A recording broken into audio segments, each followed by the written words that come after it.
You cannot look at what's required as an inconvenience. I like that. Losers do that. Yes. People who give into their negative self-talk do that. You cannot perceive that which is required as an inconvenience and expect to win.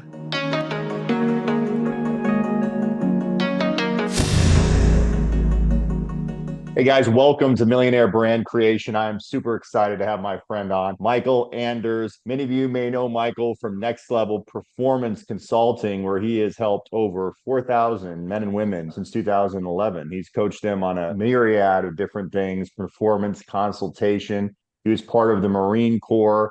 He's a husband. He's a father of two. He's been on the stages for a lot of different companies locally and beyond. And more importantly, I wanted to get you on because we had a great lunch last week. And I wanted to hear more about your story and how you're helping others. So, how are you doing today, Mycal? Hey man, I'm doing fantastic. Everything is awesome. Love it.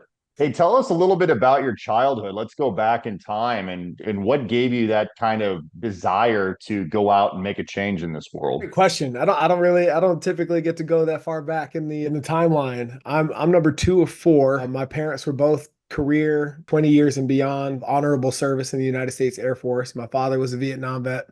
My mom is a Gulf War veteran. I was born in Spain. Spanish was my first language. Then to the Philippines, Albuquerque, New Mexico, Okinawa, Japan, Prattville, Alabama, Waldorf, Maryland, and then off to college from there. In my house, all four boys, my mom went 4 for 4 on Eagle Scouts. Wow. And the expectation of excellence was normal for us. I don't come from a household where we celebrated all the things that are considered normal. In my house, you're supposed to graduate high school. Congratulations. What's next? Making that Eagle Scout thing and being, a 1%er, earning a scholarship to the Air Force Academy. We celebrated that kind of stuff. But if you got straight A's, good for you. You're supposed to do that.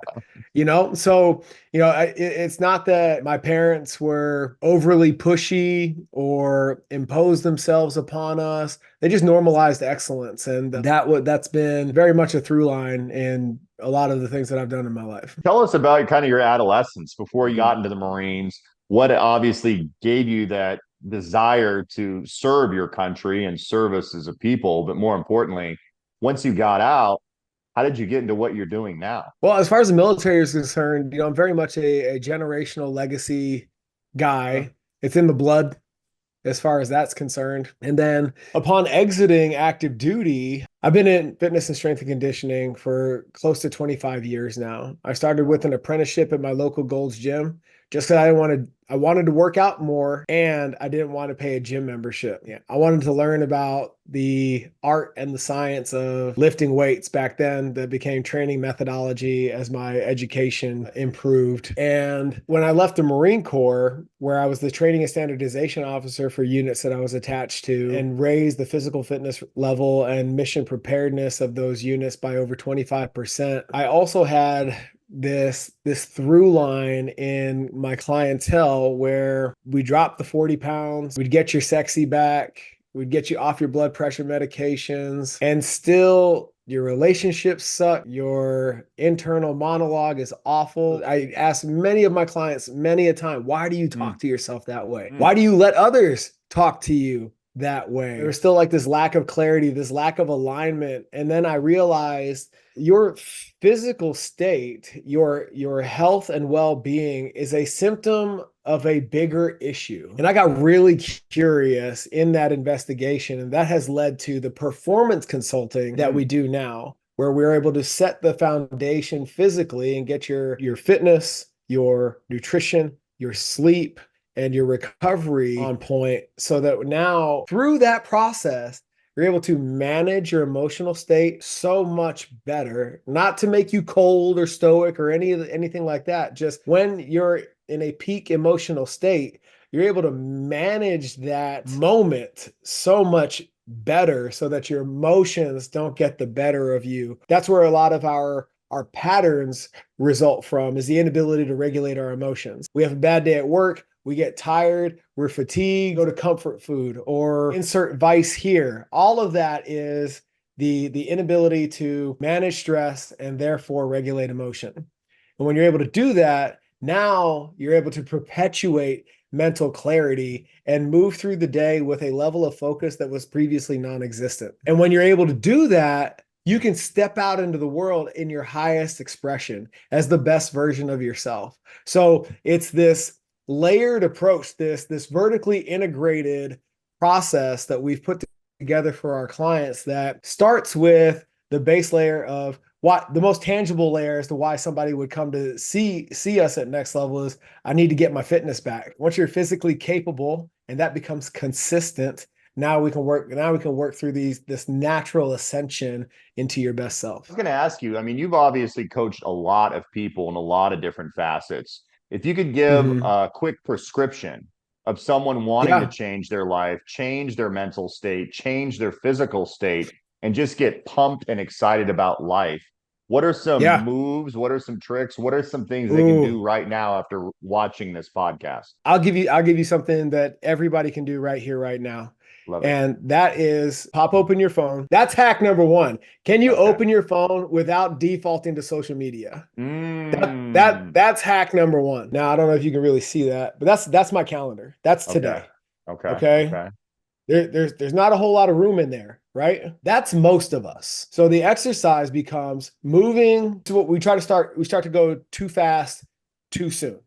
Right? Go from 0 to 100 and it's not sustainable. So what the exercise is, we're going to go to the next place in our calendar. And this might be a couple of weeks out. It's very counterintuitive, but again, we're in it for the long game. We're going to go to the next place in our calendar. We have next to nothing. And we're going to make an appointment with ourselves to do something, literally anything, because it's behavior change is about pattern disruption. Literally anything that is for you. And it doesn't matter what it is yet. It's about establishing a new pattern.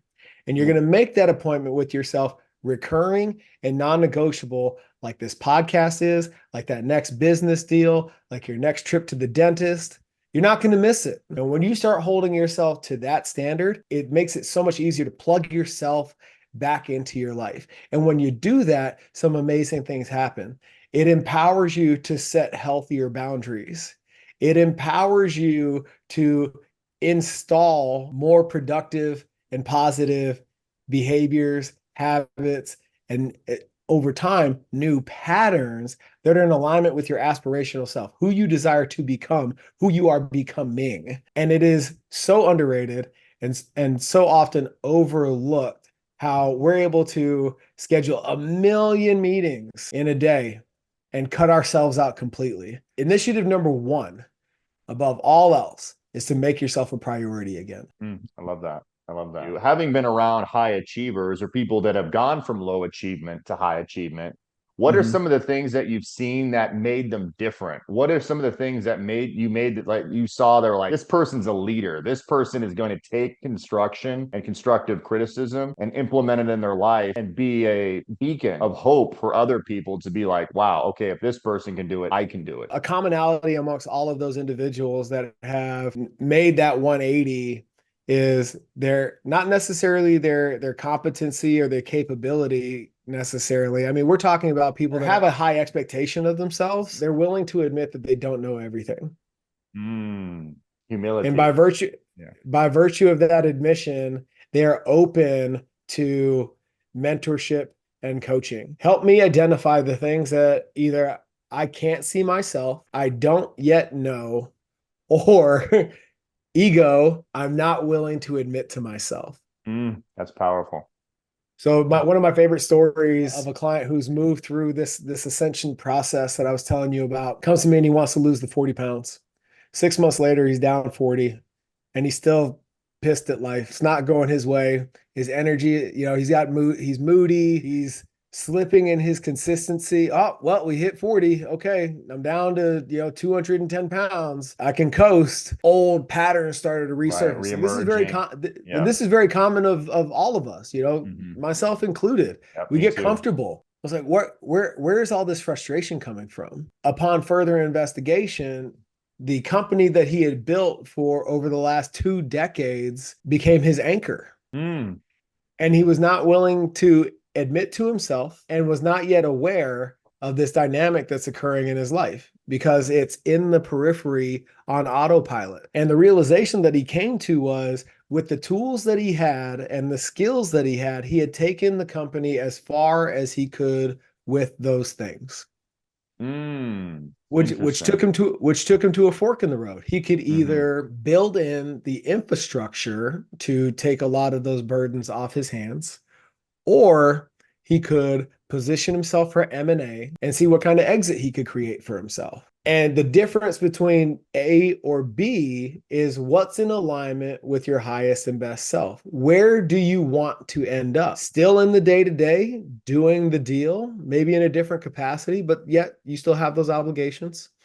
Or rolling the dice, potentially getting a cushy exit, and then doing what you want and none of the things that you have to do. And he chose the latter. He got a really sweet exit.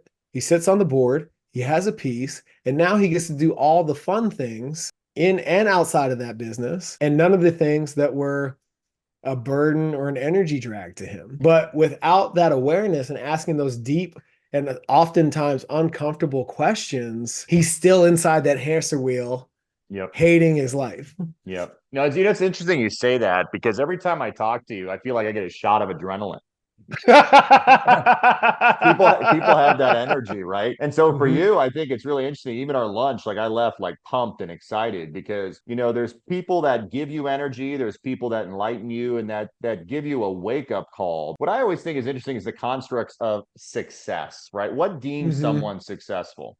Okay, maybe they're in good shape, maybe they got money in the bank, maybe they have all these things that people want.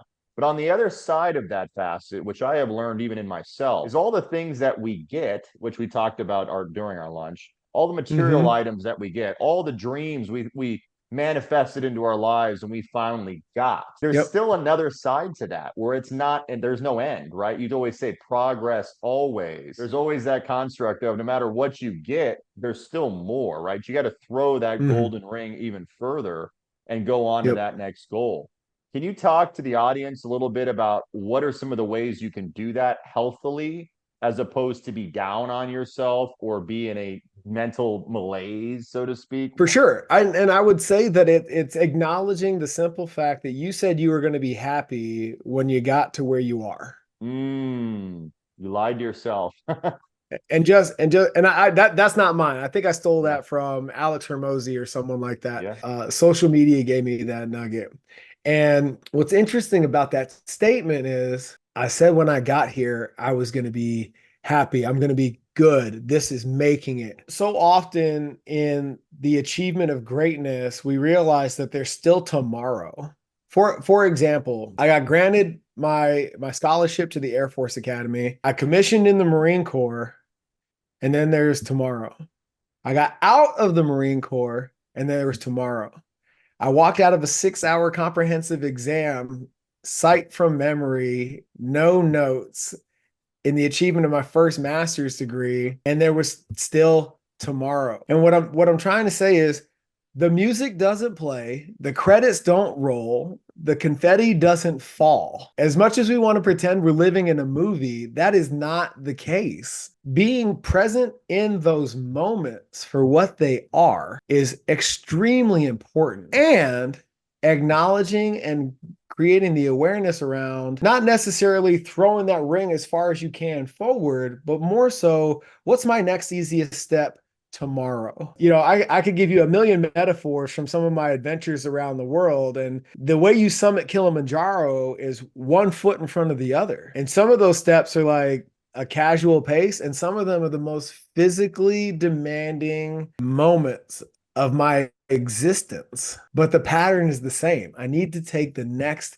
easiest step. But what I come to find is that is a very profound and enlightening awakening for people is I'm not going to pole vault to the top of the mountain. I need to take the next easiest step, the next easiest step, the next easiest step. And once you make it, you got to ask the question, what's the next easiest step? Question of alignment. What's the next easiest step in alignment with where I'm going? Is that a new hire? Is that a pivot? Is that I need to do more? Yeah. And here's the thing. I dropped this bomb on our leaders forum not too long ago. You cannot look at what's required as an inconvenience. I like that. Losers do that. Yes. People who give into their negative self-talk do that. You cannot perceive that which is required as an inconvenience and expect to win. Because guess what? You got to go to practice if you want to win the game. You got to make the phone call if you want to close the deal. You got to get in the room if you want to have the if you want to shake the hand and have the conversation. You can't not do those things. And sometimes you miss a workout, but it's what's required in that moment. These are not forever things that throw you off the wagon forever. You get right back on the horse and back into the routine. The hand that you need to shake isn't available until 9 p.m. Well, guess what? We're pushing back bedtime, baby. Exactly. That's just what's required. You can't say that you want to bring home $250,000 a year when you're only making 50 and not want to make more calls, not want to book, schedule more meetings, not want to be on more podcasts. We put these self-imposed barriers in our way all the time because you get a glimpse of what it's going to take to get to where you want to go. And frankly, it's kind of fucking scary. Yeah, sometimes.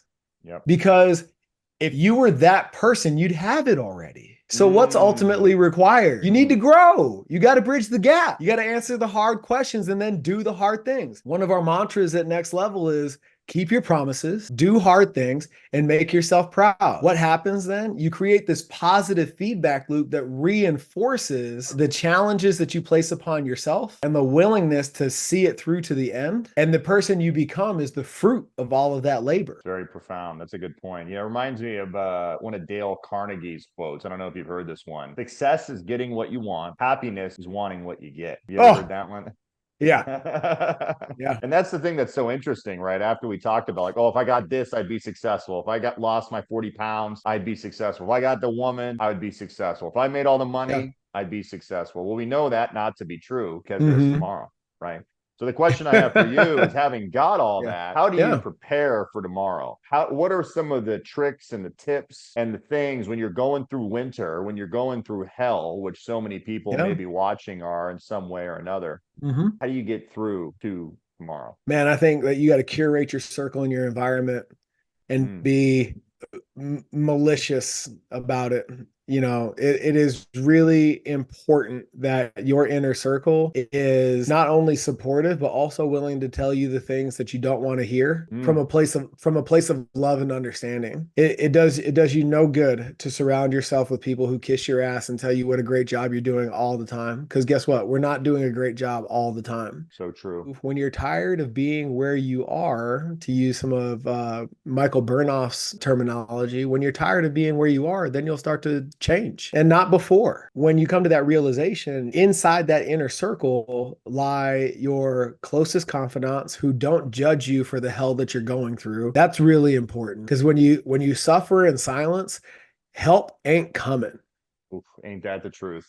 Yep. That is true. And a lot of people do. So you got to be willing to ask for help. And it's good practice to ask for help before you need it. One of the things that we learned in the Marine Corps is camaraderie through shared adversity. And everybody's lens of the world is different. We all come at it from a different perspective, and that's to be understood and respected. That's fine. But when you surround yourself with people that are choosing the path less traveled, who are choosing that intentional adversity and making themselves anti-fragile and more resilient, their challenges may look different, but their challenge is all the same. You might be closer to your finish line than I am to mine. So what that tells me is there's hope. There's light at the end of this tunnel because of the example that you're setting and the process that you're going through and your willingness to do the thing and talk to me about it, open kimono. I'm now reinvigorated and motivated to get out of my own way and keep moving forward. Yeah, there's two things I realize when people ask me, like when I'm down or when I've suffered adversity or when I've been broken up with or when I've lost my ass financially or whatever, there's two things that always seem to work for me. Number one, get moving.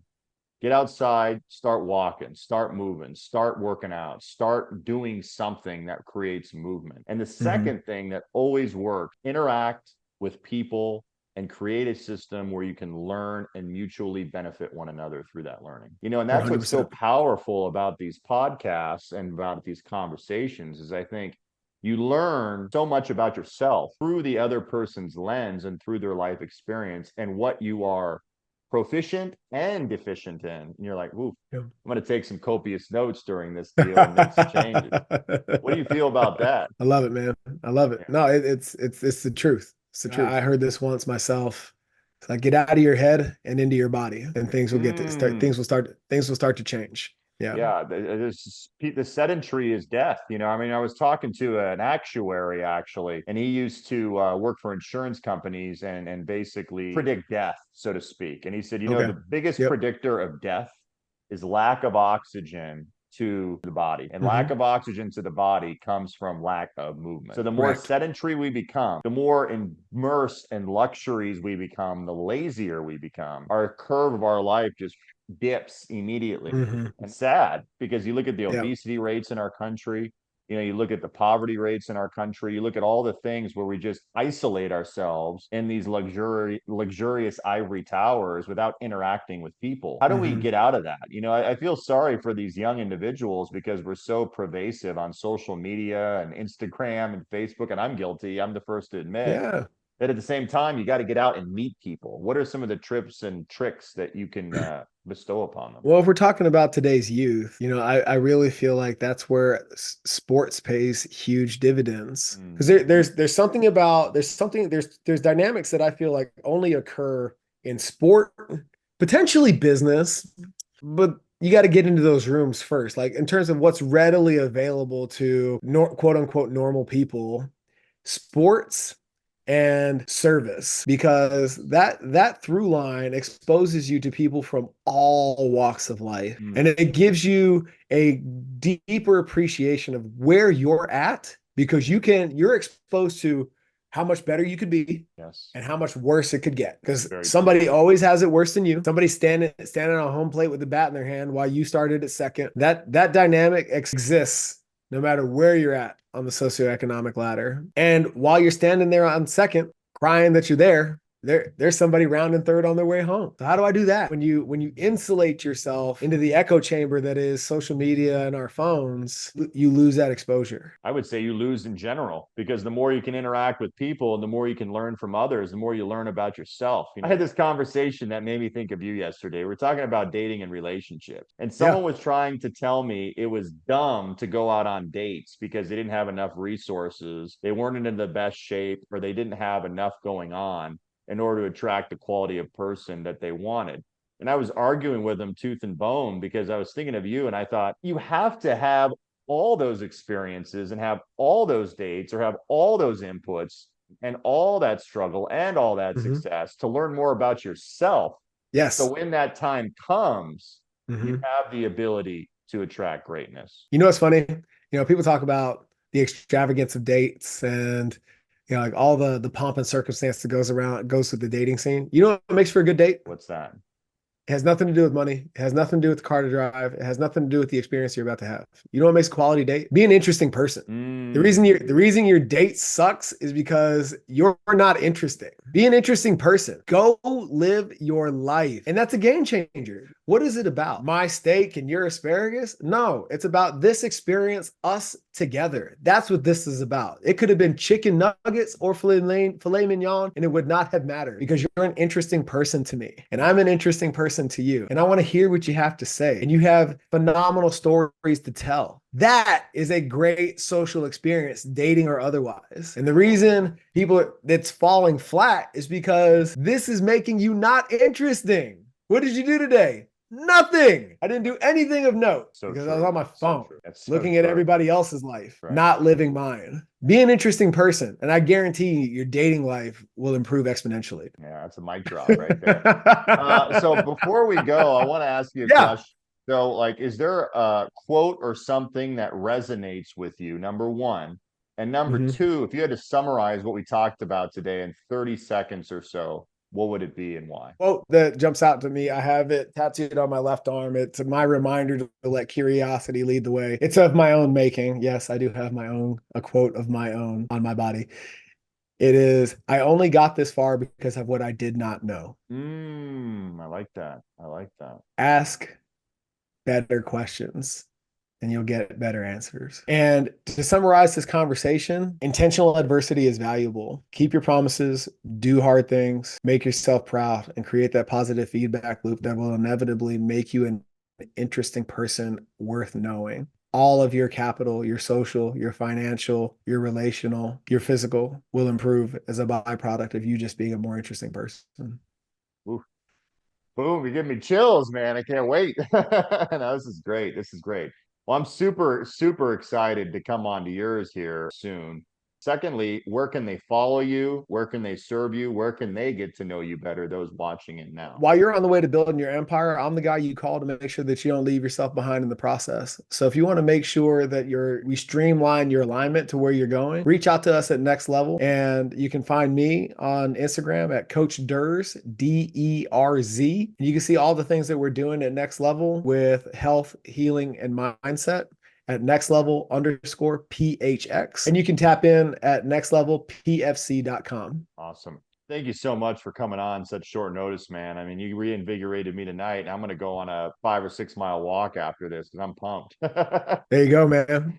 Awesome. My pleasure. Absolutely. Yeah. Thank you, brother. Thank I you. appreciate the Thank you. opportunity. I'm grateful for you. Oh, me too, man. Me too. All right. We look forward to getting on yours here next, and I can't wait for everyone to see this. So have a great evening, and we'll talk to you soon. Progress always, baby.